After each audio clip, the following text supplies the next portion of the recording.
How to add Klarna to your Wix website. So in the search bar right here, we want to search for payments and click on this accept payments option. So from here, we want to scroll down until we see more payment options. Click on it and again, scroll down until you're able to see Klarna. So if we want to connect it, we'll click on connect.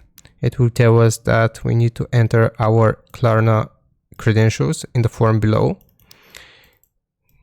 It also tells us that we will have those credentials received if our account was approved. And then we have to click on connect and the account will automatically be connected. So here's basically where we input our Klarna API username and the password, and once we have input those, we click on connect, and then this will automatically connect our Klarna account to Wix. So hope this helps. Leave a like and sub, and I'll see you next time.